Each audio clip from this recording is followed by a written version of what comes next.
بسم اللہ الرحمن الرحیم۔ ارشاد فرمایا ہے کہ سنو، جو کچھ آپ دیکھ رہے ہو، دنیا میں جو حالات بد سے بدتر ہوتے جا رہے ہیں،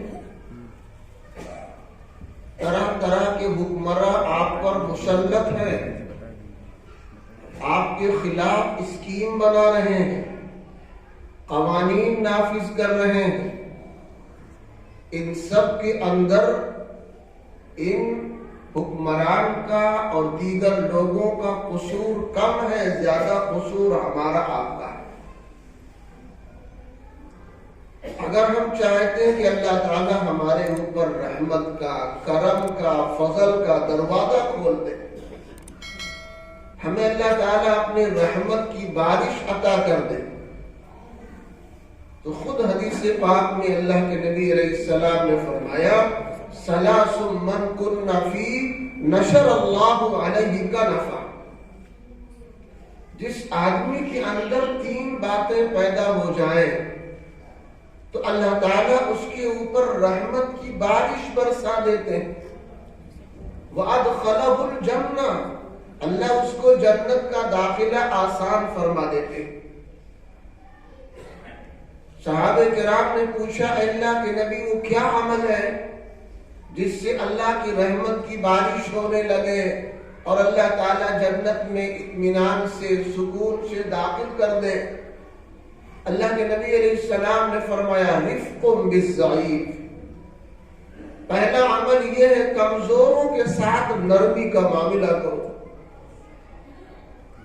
جو کمزور ہو، ناتواں ہو، سماج میں دبے کچلے لوگ ہوں، ان کے ساتھ نرمی کا، شفقت کا معاملہ کرو، احسان کا معاملہ کرو، خدمت کا معاملہ کرو۔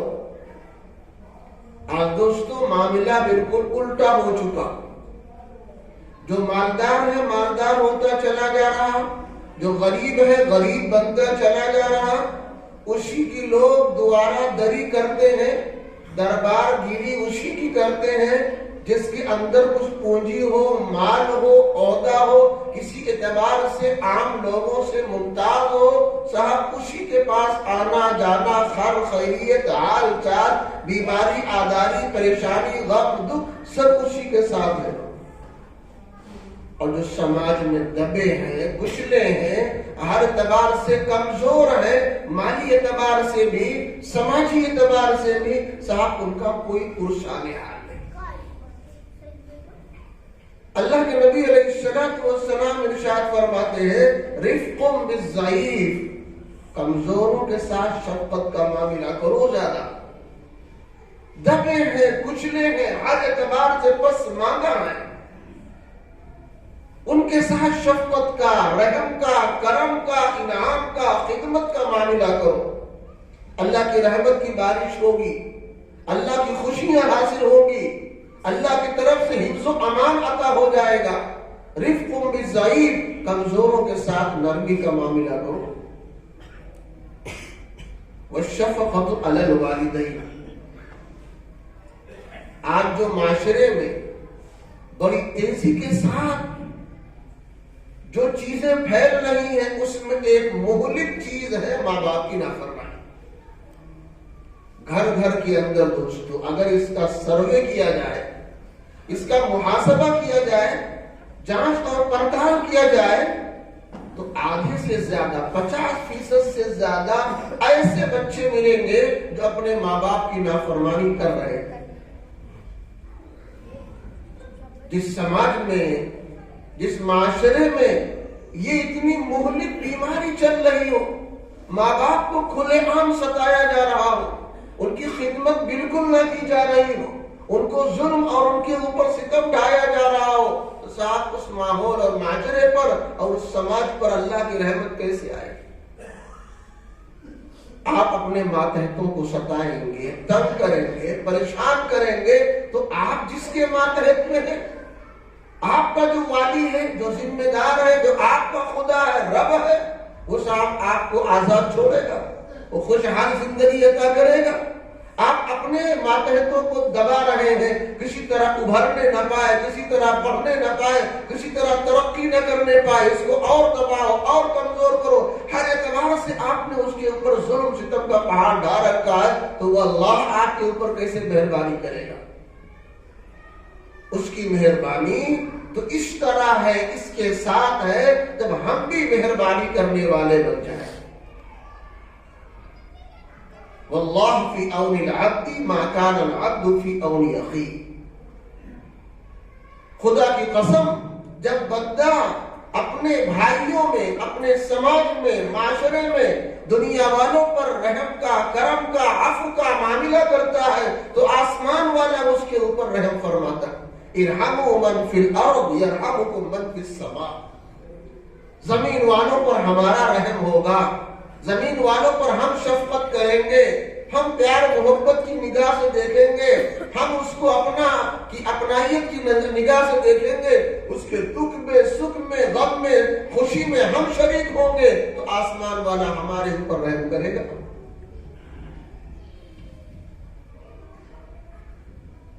آگے فرمایا دوستو، ماں باپ کی نافرمانی ایک بہت زہریلا سلسلہ ہے،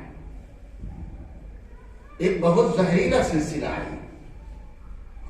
سب سے بڑا نقصان تو یہ ہے کہ اللہ تعالیٰ خوش نہیں ہو سکتا۔ اگر کسی کے ماں باپ جائز طور سے خفا ہے، ناراض ہے، تو اللہ تعالیٰ اس آدمی سے خوش نہیں ہو سکتا۔ فی سخط الوالد فی سخط الرب، ماں باپ کی ناراضگی میں اللہ کی ناراضگی ہے۔ اگر ماں باپ جائز وجہوں سے ناراض ہیں تو وہ آدمی اللہ کے نزدیک اچھا نہیں ہے، اللہ اس سے خوش نہیں ہو سکتے، خواہ وہ کتنا بڑا نمازی کیوں نہ ہو، دیندار کیوں نہ ہو، قرآن کریم کی تلاوت کیوں نہ کرتا ہو۔ اللہ کے بہت ہی اچھے کام، بہت اللہ کو خوش کرنے والا کام کیوں نہ کرتا ہو، اگر اس کے اندر یہ کمزوری ہے، ماں باپ کو ستا رہا ہے، تکلیف پہنچا رہا ہے، ان کو پریشان کر رہا ہے، ان کی خدمتیں نہیں کرتا ہے، تو صاحب کیا ہے، اللہ تعالیٰ اس سے خوش نہیں ہوگا۔ اسی لیے فرمایا اگر اللہ کی رحمت چاہتے ہیں، جنت کا داخلہ چاہتے ہیں تو ماں باپ کی اطاعت کرنی ہوگی۔ وَالْإِحْسَانُ إِلَى الْمَمْلُوكِ، اور اپنے خادموں کے ساتھ، ملازموں کے ساتھ احسان کا معاملہ، بہت احسان کا معاملہ ہونا چاہیے۔ دوستو حضرات صحابہ کرام کو دیکھیے، وہ کس طرح اپنے گویا ماتحتوں کے ساتھ کیا سلوک کرتے تھے۔ اللہ کے نبی صلی اللہ علیہ وسلم نے ہدایت دی، اے میرے صحابہ، جو یہ بیچارے خادم، نوکر، غلام تمہارے سپرد ہوئے ہیں، یہ انسان ہونے میں برابر ہے، جیسے تم انسان ایسے یہ بھی ایک انسان ہے۔ اللہ تعالیٰ نے انہیں تمہارے تابع بنا دیا۔ اللہ کا ایک نظام ہے، کوئی آدمی بڑا بنتا، کوئی آدمی چھوٹا بنتا، کوئی حاکم ہے، کوئی محکوم ہے، یہ نظام عالم کو چلانے کے لیے۔ لیکن یہ ایسا عہدہ اور سرٹیفکیٹ خدا کی جانب سے نہیں ہے کہ تمام حاکم اللہ کو بہت محبوب ہے اور تمام محکوم اللہ تبارک تعالیٰ کو انتہائی مبغوض ہے، ایسی بات نہیں ہے۔ حاکم ہونا اور اللہ کی خوشی کا اور اللہ کے خوش ہونے کی علامت نہیں ہے، اور کسی کا محکوم اور ماتحت ہونا اللہ کی ناراضگی کی علامت اور پہچان نہیں ہے کہ وہ صاحب محکوم ہے اس لیے اللہ ان سے ناراض ہے، اور یہ حاکم ہے ذمہ دار ہے کہ ان سے اللہ بہت خوش ہے۔ ایک نظام ہے، ایک نظام کو چلانے کے لیے اللہ تعالیٰ نے اس طرح کا نظام بنایا ہے، لیکن دونوں کو تاکید فرما دی کہ سنو، تم اپنے ماتحتوں کے ساتھ اچھا سلوک کرو، جو کھاؤ وہی کھلاؤ، جو کھاؤ وہی کھلاؤ، جو پہنو وہی پہناؤ، جس طرح تم اپنے ساتھ سلوک کرتے ہو اسی طرح ان کے ساتھ سلوک کرو، جو سوچ آپ کی اپنے بچوں کے بارے میں وہی سوچ تمہارے ان کے بچوں کے بارے میں ہو۔ ان سے اللہ تعالیٰ نے اس طرح کہا، ان ماتحتوں سے کہا کہ دیکھو تم اپنی ذمہ داری پوری کرنے میں خیانت مت کرنا، کوتاہی مت کرنا۔ اللہ تبارک تعالیٰ ایسے 3 لوگوں کے اعمال کو قبول نہیں کرتا ہے، اور نہ اس کی کوئی نیکیاں آسمان کی طرف چڑھتی اور جاتی ہیں۔ ثلاثۃ لا تقبل لهم، اللہ تعالیٰ 3 لوگوں کی کوئی عمل قبول نہیں فرماتے ہیں۔ وہ عورت جو اپنے شوہر سے ناراض ہو، یا جس کا شوہر اس عورت سے ناراض ہو۔ المرأة الشاخط علیہا زوجہا، وہ عورت جس کا شوہر ناراض رہتا ہو، وہ کتنی بڑی نمازی کیوں نہ ہو، دیندار کیوں نہ ہو، خدمت گزار کیوں نہ ہو، قرآن حدیث کو پڑھنے والی کیوں نہ ہو، توبہ استغفار کرنے والی کیوں نہ ہو، نماز اور روزے دار کیوں نہ ہو، اگر شوہر کی خدمت ادا کر کے اس کو خوش نہیں رکھتی ہے، اس کی کوئی عبادت اللہ قبول نہیں کرتے۔ والسکران حتی یسکر، وہ نشہ آور آدمی جو شراب کا عادی ہے، نشہ کرتا ہے، شراب پیتا ہے، بھانگ، افیم، یہ تمام نشہ اور زہریلی چیزیں استعمال کرتا ہے، کتنے اچھے اوصاف کا کیوں نہ ہو، اس کے کوئی عمل اللہ تبارک تعالیٰ قبول نہیں کرتے۔ اسی طرح والمملوک، وہ غلام اور خادم جو اپنے آقا کی نافرمانی کرے، اس کے قبضے سے بلا وجہ کے لیے چلا جائے۔ دیکھیں اللہ تعالیٰ نے دونوں کے لیے ہدایت کی ہے کہ اگر آپ کی ماتحتی میں کوئی کام کرنے والا ہو، بھرپور اس کا خیال رکھو، بھرپور اس کو اجرت دو، اپنے جیسا اس کو سمجھو۔ ایک اللہ کا یہ نظام ہے، یہ اللہ کا ایک طریقہ کار ہے کہ آج اللہ نے آپ کو حاکم بنا دیا، ذمہ دار بنا دیا، اس کو آپ کا تابع اور محکوم بنا دیا، لیکن آپ کا حاکم بننا یہ رضا الہی کی نشانی نہیں ہے، اس کا محکوم رہنا یہ اس سے ناخوشی ہونے کی علامت نہیں ہے۔ تم دونوں انسان ہونے میں برابر ہو، تمہاری ذمہ داری یہ ہے اپنی طرح اس کو سمجھو، اس کی ضرورت اپنی ضرورت جانو، اور اس کو ہدایت دی گئی کہ دیکھو تم کام کاج میں کوتاہی مت کرو۔ یہ سب دوستو اسباب ہے اللہ کی رحمت کی اترنے کا، اللہ کی خوشی حاصل کرنے کا، حالات کے تبدیل کرنے کا۔ یہ سارے اوصاف ہیں اور یہ سارے اسباب ہیں جس سے حالات تبدیل ہو سکتے ہیں۔ اگر ہم ان خوبیوں کو اپنائیں گے تو جو اللہ انسانوں کے دلوں میں بغض اور دشمنی کی صفت پیدا کرتا ہے، وہی اللہ انسانوں کے دلوں کے اندر کیا ہے، محبت کا صفت پیدا کر دے گا۔ جو لوگ ہمارے خلاف زہر اگلتے ہیں وہ ہمارے موافقت میں اور ہمارے حق میں وہ بیان دیں گے۔ ان دلوں پر اللہ راج کرتا ہے۔ قرآن کریم میں اللہ پاک نے اس کو بیان کیا کہ ہر انسان کے اندر ایک دل ہے، اور اس دل پر اللہ تبارک تعالیٰ کا قبضہ ہے، بلکہ ہر انسان اللہ ہی کی مرضی سے چلتا ہے۔ وَمَا مِن دَابَّةٍ إِلَّا هُوَ آخِذٌ بِنَاصِيَتِهَا، براہ پارے کی آیت ہے، وَمَا مِن دَابَّةٍ إِلَّا هُوَ آخِذٌ بِنَاصِيَتِهَا۔ جتنی بھی مخلوقات ہیں، جتنے بھی حیوان ہیں، جاندار ہیں، سب کی پیشانی، سب کی نکیل اللہ کے ہاتھ میں ہے۔ کوئی اللہ کے قبضے سے باہر نہیں ہے، اور اللہ کی مرضی کے خلاف کوئی کچھ نہ بول سکتا ہے نہ کوئی کچھ کر سکتا ہے۔ تو دوستو اگر ہمارے خلاف کچھ ہو رہا ہے تو اس میں غلطی ہماری ہے، لیکن ہم اگلے کو کہتے ہیں صاحب انہوں نے ایسا کیا، انہوں نے ایسا کیا، انہوں نے ایسا کیا۔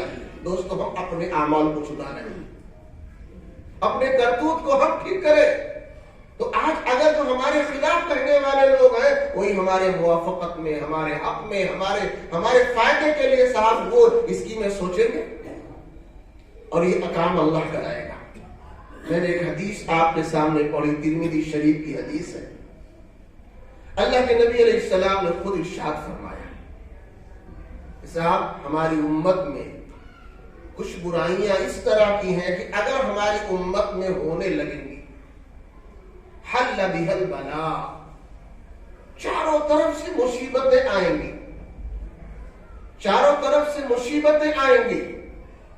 کبھی کبھی صاحب تیز تند ہوائیں آندھی کی شکل میں کھیتیاں تباہ ہو گئی، فصلیں تباہ ہو گئی، بہت ساری چیز بنی بنائی ایسا لگتا تھا گھر میں آ گئی چیز، موجود ہے، دھان فصل تیار ہے، دسیوں بیسیوں کنٹل کی شکل میں، ابھی ہفتہ عشرہ میں ہمارے گھر میں آ جائے، ایک بارش آ گئی، ایک ہوا کا جھونکا چل گیا، آنکھوں سے دیکھتے دیکھتے صاحب پوری کھیتی پوری فصل تباہ ہو گئی۔ ایسا ہو جائے گا خسفن او مسخن۔ اگر یہ انسان باز نہیں آیا، ایسا ہو سکتا ہے زمین پھٹے، انسان اس کے اندر دھس جائے۔ ایسا ہو سکتا ہے کہ اگر یہ انسان بار بار یاد دہانی کے بعد بھی اپنے اللہ کی طرف نہ متوجہ ہو، اپنے انہی برے کرتوتوں پر قائم رہے اور اسی پر چلتا پھرتا رہے، اپنے حالات کو نہ بدلے، اپنی اصلاح کی کوشش نہ کرے، اللہ تعالیٰ چہرے کو مس کر دے، جانور کی شکل میں چہرہ تبدیل کر دے۔ ایسا ہو سکتا ہے۔ جس طرح نیکیوں کے اثرات ہوتے ہیں، اسی طرح برائیوں کی بھی اثرات ہوتے ہیں۔ اللہ کے نبی علیہ السلام نے فرمایا بڑی خرابی ان میں سے ایک خرابی یہ ہے کہ انسان مال غنیمت میں خیانت کرے گا۔ اذا کان المغنم دولا، مال غنیمت کے اندر انسان خیانت کرے گا۔ والامانۃ مغنما، اور صاحب امانت کے اندر انسان خیانت کرے گا۔ مال غنیمت میں بھی انسان خیانت کرے گا، امانت کے اندر بھی انسان خیانت کرے گا۔ اور یہ کوئی معمولی چیز نہیں ہے۔ حدیث پاک میں ایک واقعہ ہے، اللہ کے نبی صلی اللہ علیہ وسلم کا ایک خادم تھا جس کو ایک صاحب نے ہدیے میں دیا تھا۔ اللہ کے نبی یہ میرا غلام ہے، میں آپ کو ہدیہ کر رہا ہوں، یہ آپ کی خدمت کرے گا۔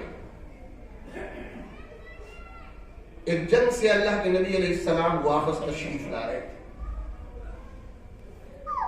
قافلہ رکا۔ اب جانوروں پر اگر کچھ کجاوا وغیرہ رکھا ہے، سامان رکھا ہے، تو طریقہ یہ ہے کہ جب آپ کو کہیں رکنا ہے تو وہ سامان آپ جانور کے اوپر سے اتارو، جانور کو بھی راحت پہنچاؤ، اس کو تکلیف نہ پہنچاؤ کہ ایک جگہ ہم کھڑے ہیں، ہمیں 1 گھنٹہ رکنا ہے اور جانور کی پیٹھ پر ہم لاد کر سامان کھڑے ہیں، اس سے اس کو تکلیف ہوتی ہے۔ اگر ہمیں 2-4 منٹ رکنا ہے تو کوئی مسئلہ نہیں، لیکن اگر دیر تک کے رکنا ہے تو جانور کو بھی ہم خالی کر دیں تاکہ وہ بھی تھوڑا آرام کر لے، بیٹھنا چاہے بیٹھ لے، کچھ کھلانا ہو کھلا دو، پلانا ہو پلا دو، چرنا چاہے چر لے، تھوڑا وہ بھی آرام کر لے۔ ایک جانور کو بھی راحت پہنچانے کا حکم دیا گیا ہے۔ اللہ کے نبی علیہ السلام اترے، آپ کی سواری سے وہ غلام کجاوا وغیرہ اتارنے لگا۔ اسی میں ایک غیبی تیر کہیں سے آیا، کسی دشمن نے مارا اور وہ آ کر کے اس خادم کو لگا اور وہ صاحب شہید ہو گیا، مر گیا۔ چاروں طرف سے صحابہ نے اس کو مبارکبادی دی، ہنیئا لہ الجنہ، ہنیئا لہ الجنہ، اس کے لیے جنت مبارک، جنت مبارک، جنت مبارک۔ کتنا اونچا کام ہے، نبی کا خادم ہے، نبی کی خدمت کرتے کرتے، جنگ سے واپسی پر نبی کی خدمت کرتے کرتے یہ شہید ہوا، تیر لگا، شہید ہوا راہ خدا میں، نبی کا غلام ہے، کتنی اونچی نسبت ہے، اس کے لیے جنت ہی جنت ہے۔ اللہ کے نبی صلی اللہ علیہ وسلم نے فرمایا کلا، بالکل نہیں ہو سکتا، یہ جنت میں نہیں جائے گا۔ بخاری شریف کی حدیث ہے، فرمایا جنت میں نہیں جائے گا۔ کلا والذی نفسی بیدہ ان الشملۃ التي اخذها من المغانم لم تصبها المقاسم لتشتعل عليها نارا او كما قال علیہ السلام۔ فرمایا مال غنیمت میں ایک چادر تھی، اس نے اس کو چرا لیا تھا، چپکے سے رکھ لیا تھا، اس کو اس نے مال غنیمت میں شامل نہیں کیا۔ وہی ایک چادر کی چوری ہے، وہی ایک چادر کا چھپا لینا ہے۔ آج وہ جہنم کی آگ بن کر کے اس کے اوپر بھڑک رہی ہے، یہ جہنم میں جل رہا ہے۔ اعمال بڑے اونچے ہیں، کرتوت بڑے شاندار ہیں، راہ خدا میں شہید ہوا، نبی کا خادم ہے، نبی کے ساتھ بڑی اچھی انسیت اور تعلق رکھنے والا، مگر ایک چوری کی بنا پر یہ دوزخ میں جا رہا ہے۔ یہ ہے خیانت،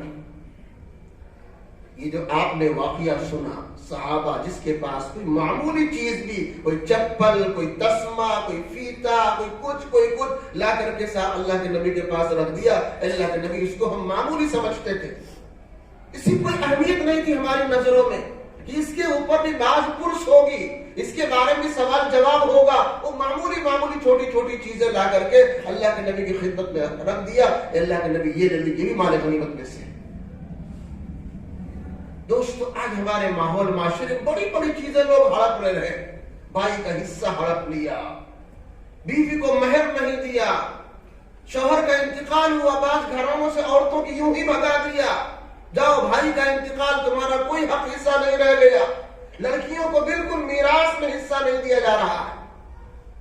جس طرح باپ کے مرنے کے بعد لڑکوں کو ماں باپ کی پراپرٹی میں سے حصہ ہے، اسی طرح لڑکیوں کو بھی حصہ ہے، نہیں دیا جا رہا، نہیں کہا جا رہا، نہیں بتایا جا رہا ہے، اور اگر ہے بھی تو اس پر اتنا زیادہ گویا سختی آ گئی کہ یوں لگتا صاحب لڑکیاں ہمارے گھر کی فرد ہے ہی نہیں، ہماری اولاد میں ان کا حصہ حق ہے ہی نہیں، ہم نے شادی کر دیا، منگنی کر دیا، جہیز دے دیا، ہم ان کے حق سے بالکل ادا ہو گئے۔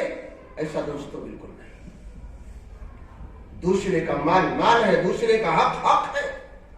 اللہ کے نبی علیہ السلام نے فرمایا کہ دیکھو ایک چادر کی بنا پر، معمولی درجے کی چادر ہے، اس کو اس نے چرا لیا تھا، رکھ لیا تھا، بغیر بتائے رکھ لیا ہے، اور مال غنیمت میں اس کو شامل نہیں کیا، جس کی وجہ سے جہنم کی آگ اس کے اوپر پڑ رہی ہے۔ بخاری شریف میں ایسے آدمی کو منافق کہا گیا جس میں 4 برائیاں موجود ہیں۔ فرمایا اربع من کن فیہ کان منافقا خالصا، 4 عمل کسی کے اندر اگر موجود ہو پکا منافق ہے وہ۔ ومن كانت فيه واحدة منهن كانت فيه واحدة من النفاق حتى يدعها، اگر ایک عمل ہے تو منافق کا ایک جز اس کے اندر موجود ہے۔ اللہ کے نبی صلی اللہ علیہ وسلم نے فرمایا وہ 4 باتیں یہ ہے، اذا تمن خانا، وہ آدمی جب اس کے پاس کسی کی امانت رکھی جاتی ہے تو خیانت کرتا ہے، پکا امین نہیں ہے۔ امانت خیانت کیا ہے؟ آج دوستو کسی کو اگر کسی تنظیم کا ذمہ دار بنا دیا گیا تو آپ اس تنظیم کے امین ہیں، جو کام چندے سے ہوتا ہے اس کا جو بھی رہبر ہو، اس کا سیکریٹری ہو، اس کا متولی ہو، اس کا محتمم ہو، اس کا ذمہ دار ہو، یہ امین ہے، مالک نہیں ہے۔ چھوٹا مدرسہ ہو، بڑا مدرسہ ہو، چھوٹی تنظیم ہو، بڑی تنظیم ہو، چھوٹی مسجد ہو، بڑی ہو، قبرستان ہو، کوئی بھی جو رفاہی کام ہے ان میں نظام چلانے کے لیے اگر ایک آدمی کو ذمہ دار بنا دیا تو وہ صاحب امین ہے، وہ مالک نہیں ہے۔ امیر کا مطلب یہ ہے جو کچھ اس کی آمدنی ہے اس کا پائی کا حساب رکھنا، حتیٰ کہ نوٹ بدلنا بھی درست نہیں ہے، جو پیسے آئے، جو نوٹ آئے وہی چیز رکھے جائے، اور جو اس کا مصرف ہو ان مصرف میں اس کو استعمال کیا جائے۔ اللہ کے نبی علیہ السلام نے فرمایا اذا تمن خانا، وہ منافق آدمی وہ ہے کہ جو امانتوں میں خیانت کرتا ہے، اس کے پاس چیزیں آتی ہیں، رکھی جاتی ہیں، وہ سمجھتا ہے میں مالک ہوں، اپنے مرضی کے مطابق لاکھوں کا نقصان کہیں کر دیتا ہے، ہزاروں کا نقصان کہیں کر دیتا ہے، میں ذمہ دار ہوں، مجھے لوگوں نے چنا ہے، ہماری مرضی جس طرح ہم کریں۔ دوست یہ غلط ہے۔ ہمارا نظام شورائی نظام ہے۔ آج پوری دنیا میں سب سے زیادہ حضرت امام ابو حنیفہ رحمت اللہ علیہ کے مسلک کو لوگ ماننے والے ہیں پوری دنیا میں، حالانکہ سارے مسلمانوں کا عقیدہ ہے کہ چاروں فقہ برحق ہیں، چاہے وہ امام ابو حنیفہ رحمت اللہ علیہ کا ہو، چاہے وہ امام مالک رحمت اللہ علیہ کا ہو، چاہے وہ امام شافعی رحمت اللہ علیہ کا ہو، یا امام احمد ابن حنبل رحمت اللہ علیہ، چاروں فقہ برحق ہیں۔ جو جس پر چلے گا انشاءاللہ کامیاب ہو جائے گا، جنت میں جائے گا۔ لیکن ان چاروں کے مقابلے میں سب سے زیادہ جو اللہ تعالیٰ نے مقبولیت دی ہے وہ فقہ حنفی کو دی ہے۔ کیا وجہ ہے؟ کبھی ہم نے اس میں غور کیا؟ 3 فقہ جو ہیں وہ شخصی ہیں، ان 3 ائمہ نے اجتہاد کیا، غور و فکر کیا، قرآن کی آیت لی، حدیث لی، اس میں محنت کی، ہر طرح کے حدیثوں پر، قرآن پر غور و فکر کر کے جو صحیح سمجھ میں آیا ایک مسئلہ طے کر دیا۔ چاروں فقہ جو ہے وہ شخصی ہیں، لیکن حضرت امام ابو حنیفہ رحمۃ اللہ علیہ کا کہ جو فقہ ہے وہ شورائی فقہ ہے۔ ان کا نظام کیا تھا؟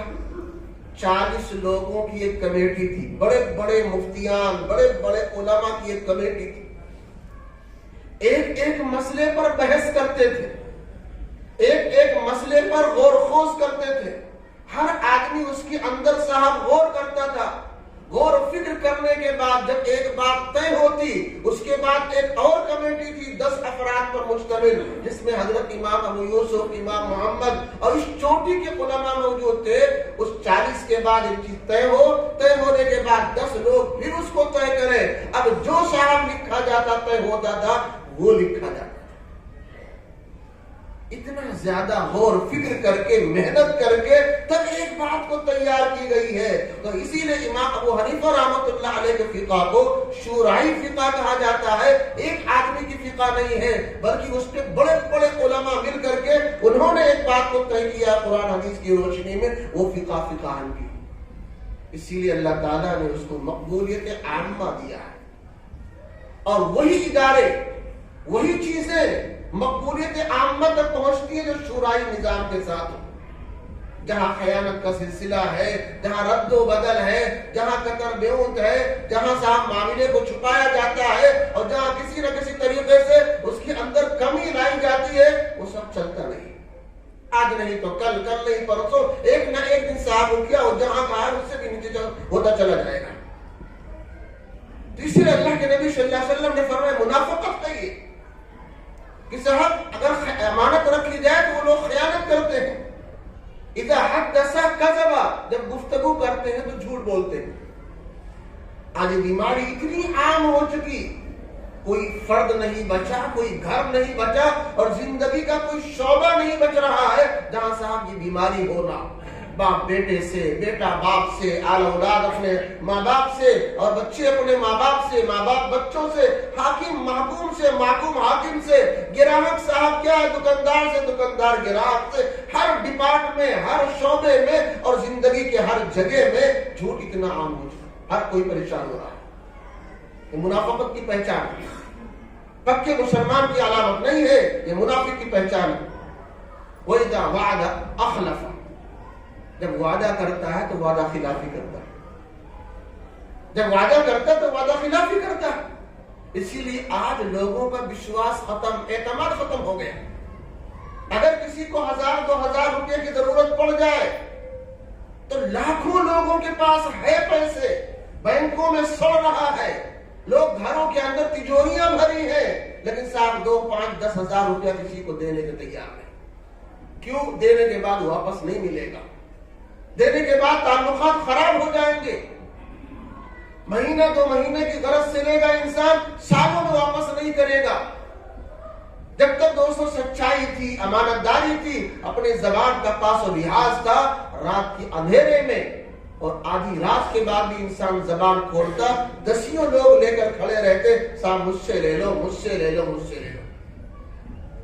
بخاری شریف میں ایک حدیث ہے، ایک واقعہ ہے، ایک اللہ والے کو پیسے کی ضرورت پڑی، چھوٹی سی علاقے میں رہتا تھا وہ، وہاں پر لوگ تھے نہیں دینے والے، دوسرے علاقے میں، اجنبی علاقے میں گیا اور وہاں ایک شخص سے کہا مجھے کچھ اشرفیاں دے دو، پیسے دے دو۔ اس نے کہا گواہ لاؤ۔ آج لین دین میں آدمی چپکے سے فون کرے گا، بھیا مجھے 10,000 روپیہ دے دو، کسی کو پتہ نہ چلے۔ کیوں؟ آگے دینا نہیں ہے، اس لیے پتہ نہ چلے، کسی کو پتہ نہ چلے، وہ پتہ ہو جانے کو پورا سمجھتا ہے۔ قرآن کریم میں سب سے بڑی ایک آیت ہے، پورے 1 صفحے کی آیت ہے، اس میں قرضے کی بات بتائی گئی ہے۔ اے ایمان والو، اگر کبھی قرضہ کا لین دین ہو تو 2 چیزیں وہاں پر طے کر لو۔ ایک تو صاحب 2 آدمی کو گواہ بنا دو، اس کو تحریری شکل میں لے آؤ اور مدت طے کر لو، کب دیں گے، 2 آدمی گواہ بنا لو، اذا تداینتم بدین الی اجل مسمى فاکتبوا، ایک وقت طے کر لو صاحب، 1 مہینہ بعد، 2 مہینہ بعد، 6 مہینہ بعد، سال بھر کے بعد ہم اس کو ادا کر دیں گے، اور پھر اس کو تحریری شکل میں لے آؤ۔ تو صاحب گواہ بنانا ایک سنت ہے، اللہ تبارک تعالیٰ نے اس کا باقاعدہ حکم دیا ہے۔ اگر شریعت کی روشنی میں ہم قرض کا لین دین کریں تو انشاءاللہ نقصان بہت کم ہو جائے گا، نقصان نہیں ہوگا۔ آج جو نقصان عام طور سے لوگ لے کر نہیں دیتے ہیں وہ سب چپکے سے فون والے ہیں، بھیا 50,000 روپیہ نہیں ہے ہمارے اکاؤنٹ میں ڈال دو، اب بہت جلدی ہم آپ کو کل ہی آپ کو دے دیں گے۔ اب کل آنے کا نام نہیں لے رہا، جب تک آپ بہت شفقت سے، پیار سے، محبت سے مانگیں گے، وہاں آج نہیں کل، کل نہیں پرسوں دے دیں گے، اور صاحب سختی کرو گے، کیا پروف آپ کے پاس آپ نے مجھے دیا ہے؟ یہ چپکے سے فون کرنے کا یہ مطلب ہے، کل وہ کہہ سکتا ہے کیا پروف آپ کے پاس جو آپ نے مجھے دیا ہے؟ اسی لیے جب کبھی لین دین ہو تو قرآن حدیث کی روشنی میں لین دین ہو، اس میں نقصان کا چانس نہیں ہے۔ صاحب وہاں گیا وہ، اس نے کہا مجھے قرضہ دے دو، اس نے کہا گواہ لاؤ، اس نے کہا صاحب گواہ میرا، یہاں تو کوئی میرے جاننے والے ہیں نہیں، کفا باللہ شہیدا، ہم اللہ کو گواہ بنا کے کہا اچھا کسی کو اپنا ضامن لے کر کے آؤ۔ ضامن کا مطلب یہ ہے اگر تم نہ دے پاؤ تو ہم ان سے لے لیں۔ کفا باللہ وکیلا، اس نے کہا میرا وکیل بھی، میرا ضامن بھی اللہ ہی ہے۔ سامنے والے کو وشواس اور اعتماد ہو گیا، یہ اللہ کا نیک بندہ ہے، صحیح بولتا ہے، اجنبی جگہ میں جہاں کوئی جان نہیں، پہچان نہیں، کون گواہ بنے گا، کون ضامن بنے گا، کون وکیل بنے گا؟ اس نے اعتماد کر کے اس کو ادھار قرضہ دے دیا، اپنے وقت کے مطابق بیچارہ یہ آیا، خرچ کیا، اپنی ضرورت پوری کی، اور وقت پورا ہونے سے پہلے انتظام کر کے پھر چلا ادا کرنے کے لیے۔ اتفاق یہ بیچ میں دریا تھا، جب یہ گیا تھا تو صاحب دریا میں پانی نہیں، اب جب یہ گیا تو دریا میں بہت پانی، بڑی طغیانی ہے، بارش کا موسم ہے، اب صاحب یہ وہاں تک پہنچ نہیں سکتا، بہت پریشان ہوا۔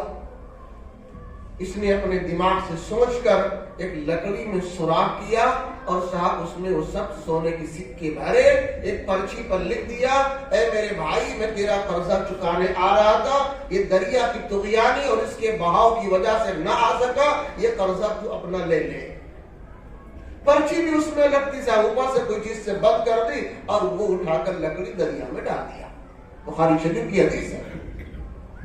یہ بہتے بہتے صاحب لکڑی جا رہی، ادھر سے وہ اگلا آدمی، ٹائم پورا ہو رہا ہے، وہ استقبال میں آ رہا ہے کہ میرا ساتھی بہت نیک دکھتا تھا، بہت اللہ والا دکھتا تھا، چلو ہم آگے سے اس کا استقبال کریں گے اور بہت ہی عزت و اکرام سے اپنے شہر میں، اپنی جگہ میں لائیں گے۔ وہ بھی جب آیا، دریا کو دیکھا، اس کی طغیانی کو دیکھا، بہاؤ کو دیکھا، صاحب اس نے بھی صبر کیا کہ شاید میرا ساتھی اسی لیے نہ آیا ہوگا کہ یہ پانی بہت زیادہ ہے۔ لیکن پہلے زمانے میں چولہے سے کھانا پکتے تھے، ہر آدمی کہیں آتے جاتے ہوئے کوئی لکڑی دکھ گئی، کچھ دکھ گیا جلونی کے نام پر، اس کو لے لیا، ہاتھ میں کندھے پر رکھا، چلو جلانے کام آ جائے۔ اس نے بھی دیکھا کہ دریا سے ایک لکڑی بہتی آ رہی ہے، سوچا کہ یار کیا خالی ہاتھ چلے، لا اس کو لیتے چلے۔ خیر لکڑی اس کے قریب آئی، اس نے اٹھایا، کندھے پر رکھا، گھر پہنچا، لے جا کے گھر میں چیرا اس کو، تو اس کے اندر سے پیسے نکلے، پرچی اور خط بھی نکلا۔ جب دوستوں نیتیں درست ہوتی ہیں، انسان یقیناً اللہ کا خوف رکھتا ہے اور سچائی کے ساتھ، صدق و امانت کے ساتھ زندگی گزارنے کو طے کرتا ہے، اللہ غیر سے مدد کر دیتا ہے، لکڑی کو بھی دوستوں واسطہ بنا دیتا ہے، اور صاحب پانی بھی رکاوٹ نہیں، لکڑی بھی رکاوٹ نہیں، بندے کی ضرورت پوری ہوتی رہتی ہے۔ لیکن اس نے اسی کو بس نہیں کیا، جب پانی کم ہوا دوبارہ تیاری کر کے پیسہ لے کر کے آیا کہ صاحب میں نے سوچا پتہ نہیں کہاں گیا، کس نے اس کو لیا، یہ دوبارہ پیسہ آپ لے لو۔ لیکن وہ بھی اللہ کا نیک بندہ، نہیں میرے بھائی آپ کا قرضہ ہمیں مل گیا، آپ کا خط بھی ملا، دوبارہ لینے سے اس نے انکار کر دیا۔ آج کا دور دوست ہو تو کیا ہوگا؟ یہ سب وہ خرابیاں ہیں جس کی وجہ سے آج ہمارے اوپر طرح طرح کے حالات چل رہے ہیں۔ اللہ نے قرآن میں جگہ جگہ فرما دیا کہ دیکھو یہ جو کچھ حالات ہیں یہ ہمارے آپ کے برے کرتوت کا نتیجہ ہے، اور اللہ نے اس لیے ڈالا ہے تاکہ ہم سب اللہ کی طرف متوجہ ہو جائیں۔ لعلہم یرجعون، ہم اللہ کے باغی بن گئے، اللہ کے ہم طرف سے اپنا رخ ہم نے موڑ لیا ہے، ہم نے اپنا راستہ دوسرا طے کر لیا، اللہ کی نافرمانی کو اپنا راستہ ہم نے بنا لیا۔ اللہ جن چیزوں سے ناراض ہوتا ہے، جو چیزیں خدا کی معصیت ہے، جو چیزیں خدا کی نافرمانی کہلاتی ہیں، وہ سب ہماری زندگی کا جز بن چکی ہے۔